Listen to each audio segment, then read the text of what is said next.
Di sini waktu kita menunaikan itu kapan? Waktu menunaikan zakat fitrah, insya Allah nanti dibahas. Ya, dari sejak awal Ramadan udah boleh. Tetapi itu belum wajib. Kapan kewajiban menjadi tanggung jawab dan pikulannya dia? Saat terbenam matahari. Ya, saat terbenam matahari akhir Ramadan, yaitu malam takbiran. Ya. Itu yang menentukan di situ. Tetapi kalau memang dia mau menunaikan dari awal nggak ada masalah. Tetapi di sini ada persyaratan. Ya, itu kan kita bicara waktu. Bicara juga tempat. Di sini nggak ada. Di kitab saya ini nggak dibahas tentang tempat. Tempat menunaikan zakat fitrah itu di mana sebenarnya? Tempat kita menunaikan zakat fitrah adalah tatkala terbenam matahari, kita berada di wilayah mana, maka zakat fitrah ditunaikan di situ. Dan disalurkan di tempat kita, di wilayah kita berada saat terbenam matahari hari terakhir bulan suci Ramadan. Kembali ke pertanyaan yang tadi. Saya menunaikan zakat dari awal deh. Saya perantau. Di tempat perantauan, saya tunaikan zakat. Habis itu 5 hari sebelum lebaran, saya mudik, sehingga malam takbiran saya di kampung halaman. Nah ini bagaimana? Ya, tadi saya jelaskan bahwasanya zakat fitrah ditunaikan adalah di wilayah kita berada saat terbenam matahari. Jadi bukan di tempat perantauan kita, tapi di tempat kita ada saat terbenam matahari, kalau memang kita mudik atau di tempat tersebut. Hadza saya kira jelas. Nah ini menurut pendapat yang mu'tamad di dalam mazhab al-Imam Syafi'i. Tetapi di sana juga ada pendapat yang kuat di dalam mazhab Syafi'i, ya, bahwasanya tidak ada masalah, ini masuknya dalam kaitan nagluz zakah. Ya, di dalam pendapat yang lain tapi lebih lemah dari pendapat yang tadi yang saya jelaskan, pendapat yang kuat. Di sana ada pendapat lagi yang lain, ya, walaupun bukan mu'tamad tapi kuat, ya dibolehkan, nggak ada masalah sekalipun, ya, sekalipun saat terbenam matahari kita berada di wilayah yang lain. Menurut pendapat Ibn Ujail dan yang lainnya, saya kira jelas. Paham kan? Kita lanjut. Baik. Kemudian di sini disebutkan kalau orang sudah memenuhi 3 syarat wajib berzakat di atas, maka dia diwajibkan menunaikan zakat fitrah, sekalipun di sisi lain dia seorang mustahik. Tadi kita sudah jelaskan. Kemudian juga kita tegaskan sebagaimana dia wajib menunaikan zakat fitrah atas dirinya, dia juga diwajibkan menunaikan zakat fitrah atas orang-orang yang wajib dia nafkahi. Nah sekarang kita pengen tahu siapa saja sih orang-orang yang wajib kita nafkahi. Tadi saya tegaskan, saya nggak bicara di sini tentang kebaikan kita, kebijaksanaan kita. Kita bicara tentang hukum Allah. Allah ngewajibin kita menafkahi beberapa orang tertentu. Lebih dari itu nggak wajib, hanya kebaikan kita dan dicatat pahala oleh Allah Subhanahu wa taala. Kita nggak bicara tentang itu, tapi kita bicara tentang kewajiban yang berkaitan dengan hukum. Ya, orang-orang yang wajib kita nafkahi sebagai berikut. Yang pertama, orang tua yang fagir, orang tua kandung yang fagir. Ingat, orang tua kandung, bukan mertua, bukan orang tua angkat. Orang tua kandung yang fagir. Dan terus naik ke atas. Abah kita atau ibu kita, kakek kita, nenek kita, selama dia orang tua atau kakek kita yang kandung, ya, ketika keadaan mereka fagir, mereka wajib kita nafkahi. Jelas. Dan ketika mereka wajib kita nafkahi, maka zakat fitrahnya pun wajib kita tanggung. Jelas. Nyambung? Sebab kan tadi dijelaskan kewajiban zakat fitrah itu atas diri kita dan atas orang yang wajib kita nafkahi, kita yang tanggung. Siapa? Orang tua kandung yang fagir. Itu satu. Yang kedua, anak kandung.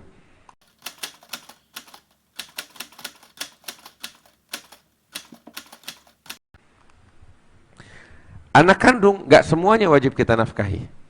Ah, bagaimana itu? Saya jelaskan lagi, saya tegaskan, kita nggak bicara tentang kebijaksanaan, tapi kita bicara tentang kewajiban. Anak kandung yang wajib kita nafkahi adalah anak kandung satu yang belum baligh dan fagir. Ingat itu. Belum baligh dan fagir. Ini wajib kita tanggung nafkahnya. Jelas. Kita punya anak kecil, fagir, ya, maka dia wajib kita nafkahi. Dan tatkala nafkahnya dia menjadi kewajiban kita, maka zakat fitrahnya pun menjadi kewajiban yang wajib kita tanggung. Jelas? Taib. Itu satu. Yang kedua,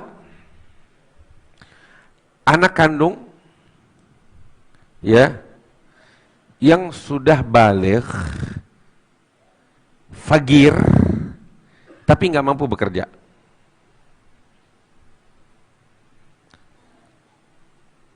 Anak kandung kita yang sudah baligh, terus dia fagir dan nggak mampu bekerja. Kenapa nggak mampu bekerja? Nggak mampu bekerja bukan karena malas, nggak mampu bekerja karena ada hal-hal faktor-faktor yang membuat dia tidak memiliki kemampuan bekerja. Apa itu? Karena sakit, gila, cacat mental, atau dia sibuk menuntut ilmu syariah dan harapan keberhasilannya itu besar. Jelas. Maka orang yang semacam ini, ya, nggak dituntut untuk bekerja. Gila mau bagaimana bekerja? Sakit bagaimana mau bekerja? Cacat mental mau bagaimana bekerja? Atau dia belajar menuntut ilmu syariah dan potensi berhasilnya besar, maka dia nggak dituntut untuk bekerja. Ini anak kandung yang semacam ini, yang udah baligh, fagir, nggak mampu bekerja karena alasan ini, maka nafkahnya wajib ditanggung oleh orang tuanya. Sebagaimana nafkahnya ditanggung oleh orang tuanya, zakat fitrahnya pun di bawah tanggungan orang tuanya. Jelas? Ini dari anak kandung, dua golongan yang wajib dinafkahi.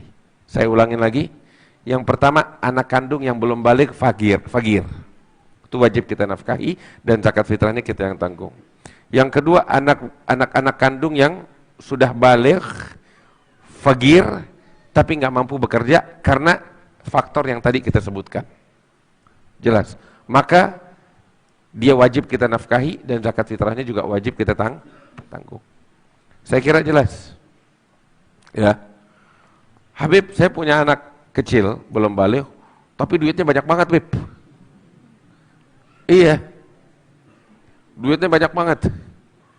Ada orang kasih kali, atau dapat warisan dari ibunya.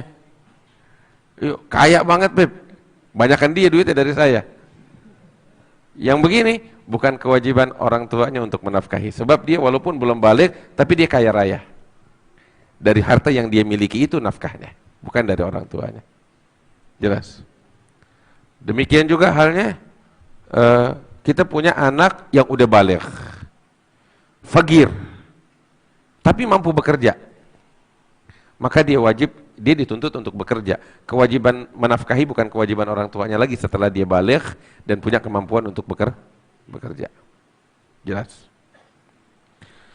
Saya rasa ini jelas. Dan yang ketiga adalah istri. Istri wajib kita nafkahi. Dan tatkala istri menjadi kewajiban kita untuk kita nafkahi, maka zakat fitrahnya pun suami yang tanggung. Jelas? Mau istri pertama, kedua, ketiga, keempat, tetap tuh istri wajib kita nafkahi. Ya, saya kira jelas. Kemudian juga sekalipun istrinya kaya raya, suaminya miskinnya semiskin-miskinnya, tetap kewajiban memberikan nafkah, kewajiban suami. Dan zakat fitrah pun ya adalah kewajibannya suami. Nah, di sini yang unik. Apa itu? Suami kelewat miskin sampai dia nggak memenuhi syarat wajib berzakat. Nggak wajib berzakat, udah nggak punya lebih. Ya, nggak punya lebih.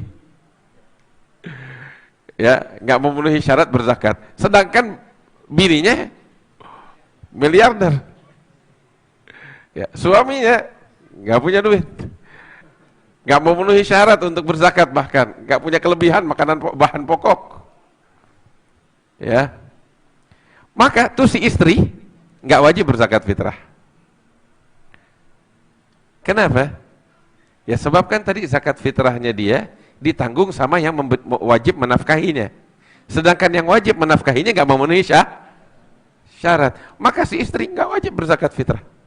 Sekalipun dia miliarder. Paham? Tadi siapa yang tanya saya itu? Udah kejawab pertanyaannya. Khalas. Ini orang-orang yang wajib kita nafkahi. Tatkala mereka menjadi kewajiban kita untuk kita nafkahi, maka juga zakat fitrah mereka wajib kita yang tanggung. Saya rasa jelas.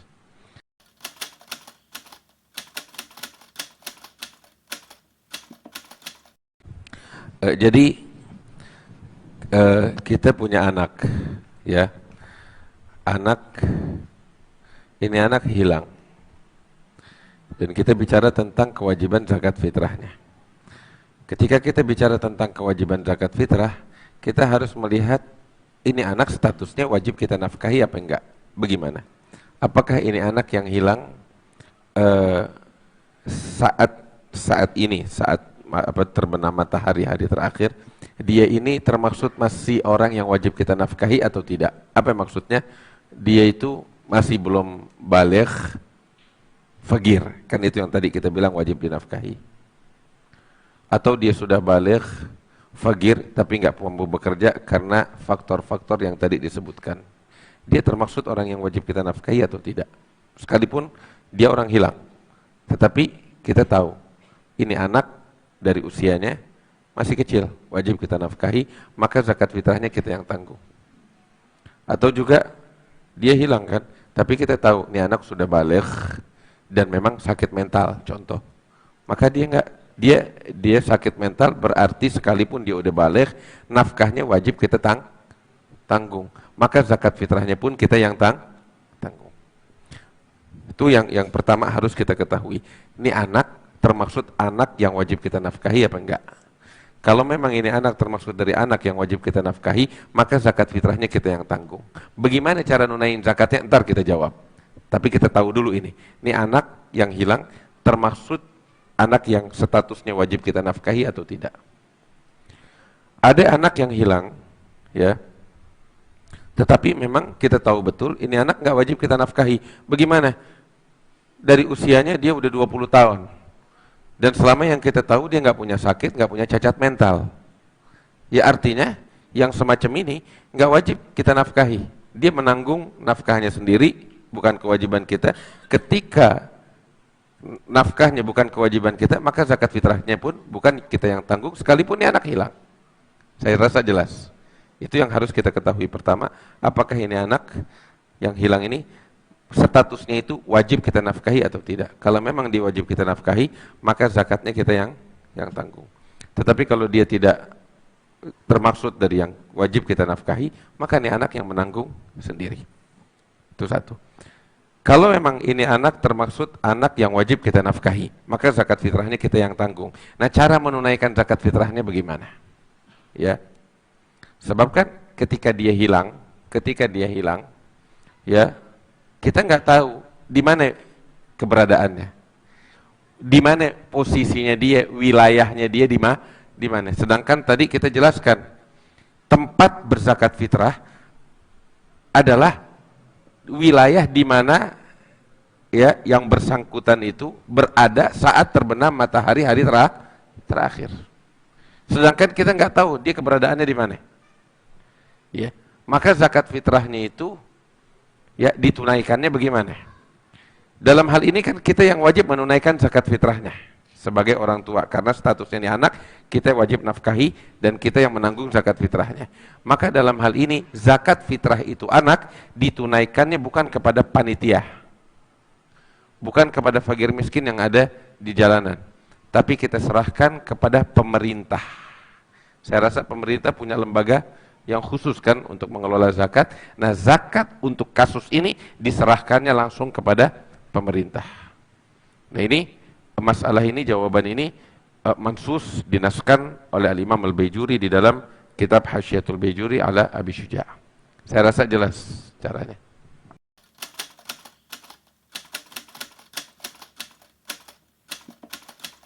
Tadi saya bilang yang wajib dia tunaikan zakat fitrahnya kan dirinya dan orang-orang yang wajib dia nafkahi, baik itu orang tua, anak, dan istri.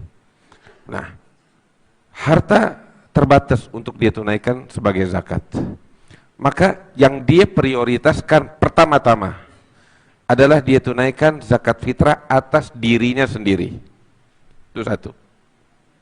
Ya, yang pertama yang diprioritaskan adalah zakat fitrah atas dirinya sendiri.